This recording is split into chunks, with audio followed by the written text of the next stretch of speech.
Bonsoir et bienvenue, j'espère que vous allez bien. Pour moi, ça va hyper bien. Voilà, après avoir découvert les bougies et découvert les choses basiques, on va passer maintenant à ce que c'est qu'une tendance. Une tendance, c'est tout simplement quand le prix suit une direction.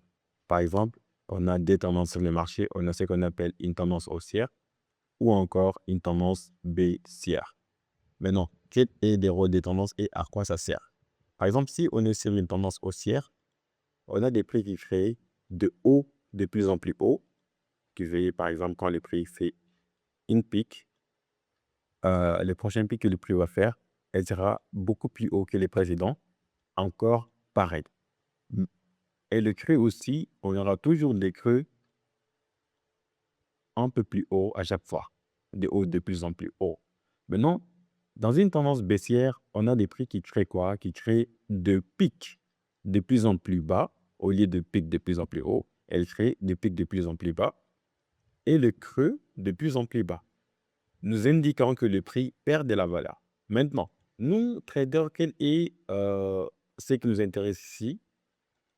Qu'est-ce qu'on va faire dans une tendance haussière? Dans une tendance haussière, il faut savoir que nous, traders, on va acheter.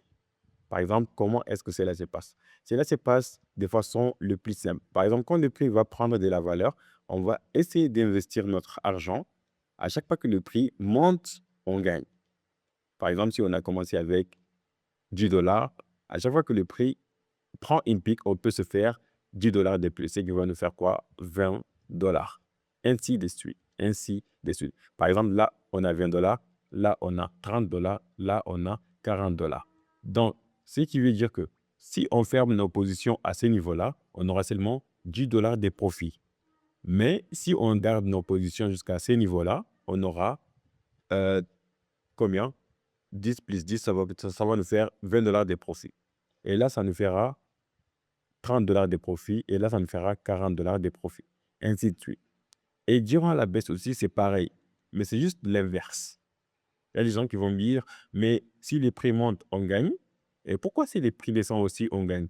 Mais c'est pareil. C'est juste l'inverse. C'est juste le même effet, mais de façon inversée. Parce que là, durant cette montée-là, on n'a pas vendu le prix, on a acheté des positions et quand elles ont pris de la valeur, on les a vendues. Et c'est la même chose ici. On va les prendre ici, on va prendre des positions ici. Euh, Par exemple, misons que le prix va perdre de la valeur. Donc, à chaque fois qu'elle perd de la valeur, on trouve des profits. Par exemple, si le prix descend ici, on s'est fait 10 dollars de profit. Là, on s'est fait 20 dollars de profit, qui va être les 10 plus ces 10 là. Et là, on se fait 30 dollars. Et là, on se fait 40 dollars. Ainsi de suite. C'est juste l'inverse. Maintenant, il y a une petite détail qui nous intrigue. Par exemple, vous avez compris que quand les prix prennent la valeur, on achète. Et quand elles perdent de la valeur, on vend. Maintenant, il y a autre chose que je ne vous ai pas dit. Durant la montée du prix, si nous décidons de prendre des positions d'achat, par exemple, je décide d'acheter ce prix-là à ce niveau, ici. Pensez-vous que si le prix fait l'inverse, au lieu de monter et décide de descendre, qu'est-ce qui va se passer?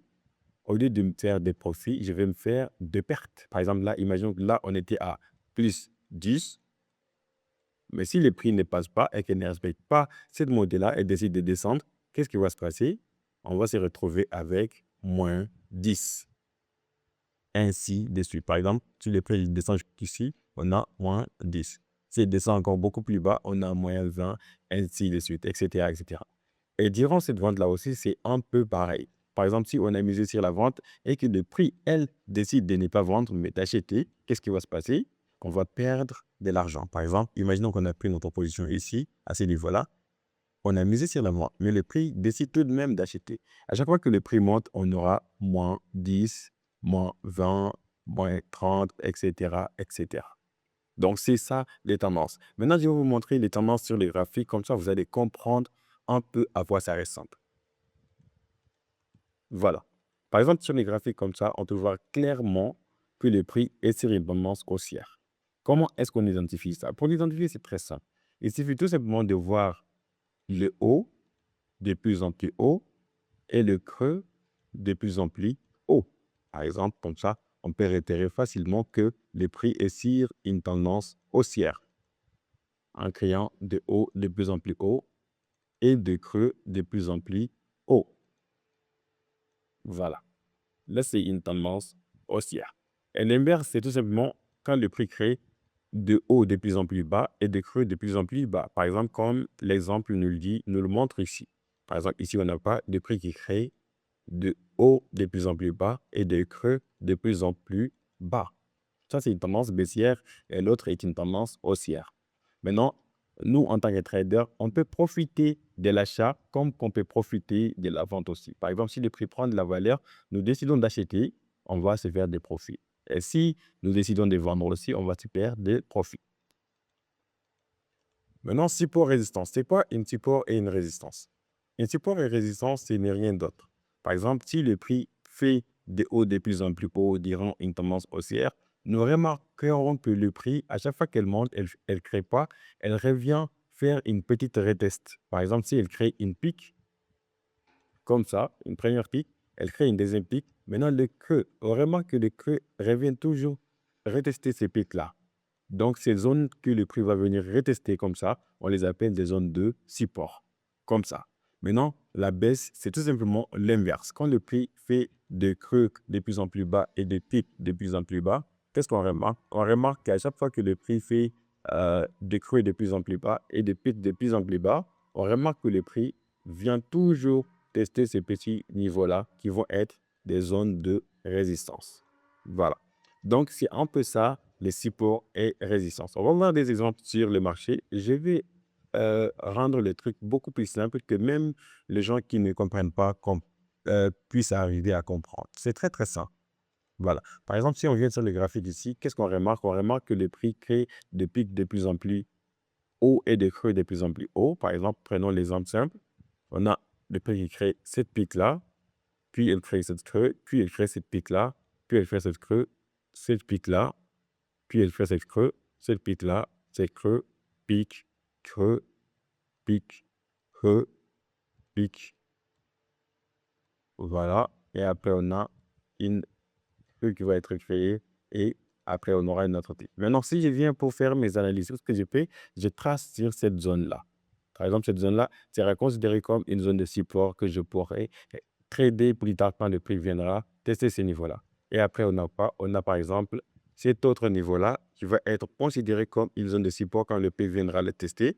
Et cette même zone-là encore, par exemple, ici, voilà, quand le prix viendra tester ces niveaux-là, ou encore ce niveau-là quand le prix viendra tester. Et actuellement, au prix actuel, le prix est même venu tester une zone de support résistance. Donc, on a une forte chance que le prix prenne de la valeur. C'est ça qu'on appelle le support. Maintenant, les résistances, je vais vous montrer aussi l'exemple des résistances et comment elles se comportent. Par exemple, quand le prix est sur une tendance baissière, on remarquera que le prix crée de creux de plus en plus bas et des pics de plus en plus bas. Voilà, comme ça. Qu'est-ce que je fais? Je vais tout simplement prendre l'outil pour tracer les zones de support et résistance. Donc, ça va me faire quoi? Ça va me faire un peu comme ça. Par exemple, là, c'est une pique. Je trace comme ça, qui sera considérée plus tard comme une zone de résistance. Donc, c'est un peu ça, les zones de résistance et support. J'espère que vous avez compris un peu plus les bases du trading avec cette deuxième partie. Et on va se capter aux troisième partie pour voir un peu des choses encore beaucoup plus avancées.